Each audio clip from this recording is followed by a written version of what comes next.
తదుపరి తులారాశి.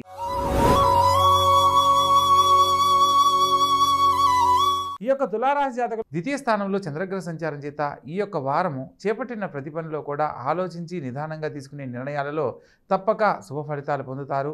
చతుర్థ స్థానంలో లగ్న అష్టమాధిపతి మరియు ద్వితీయ సప్తమాధిపతి అయిన కుజుడు సంచరిస్తున్న క్రమంలో విద్యార్థులు విద్య యందు అత్యధిక శ్రద్ధను చూపాలి. ప్రత్యేకంగా సినిమా కళాకారులు సినిమా రంగాల్లో రాణించాలనుకున్న వారికి నూతన అవకాశాలు లాభిస్తాయి. ప్రత్యేకంగా పంచమ స్థానంలో శని మరియు రవిబుధులు మరియు శుక్రగ్రహ సంచారం కూడా సంచరిస్తున్నారు కాబట్టి ముఖ్యమైన విషయాలలో ఉద్యోగస్తులకు వ్యాపారస్తులకు స్థానచలన బదిలీలకు సంబంధించిన అవకాశాలు ఏర్పడేందుకు అవకాశం కలదు. ఉద్యోగ జీవితంలో ఉన్నవారు పై అధికారులతో మాట్లాడే సందర్భంలో ఆచితూచి వ్యవహరించాలి.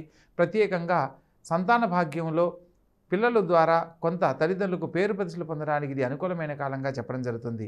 షష్టమ స్థానంలో రాహువు మరియు 7వ తారీఖు నాడు బుధుడు ఈ యొక్క షష్టమ స్థానంలోకి మారుతున్నాడు కాబట్టి వ్యాపారానికి సంబంధించిన విషయాలలో ఎటువంటి మీ యొక్క వ్యక్తిగత విషయాలను ఎవరికి చర్చనీయాంశం కాకుండా జాగ్రత్త పడండి.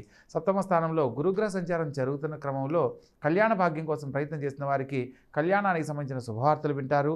వ్యయ స్థానంలో కేతుగ్రహ సంచారం చేత ప్రతి పనిలో కూడా కొంత మానసిక ప్రశాంతతను పొందలేని పరిస్థితి ఏర్పడుతుంది కాబట్టి ప్రతి పనిని ఆలోచించి నిర్ణయం తీసుకొని ముందడుగు వేయాలి.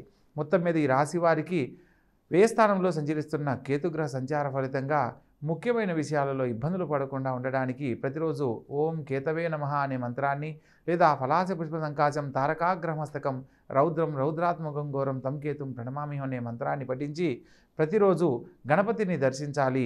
అలా చేసిన వారికి విఘ్నాలు తొలగిపోయి అనేక రకాల శుభాలు సకాలంలో కలుగుతాయి. కాబట్టి చక్కగా ఆచరించండి, ఆనందకరమైన జీవితాన్ని జీవించండి.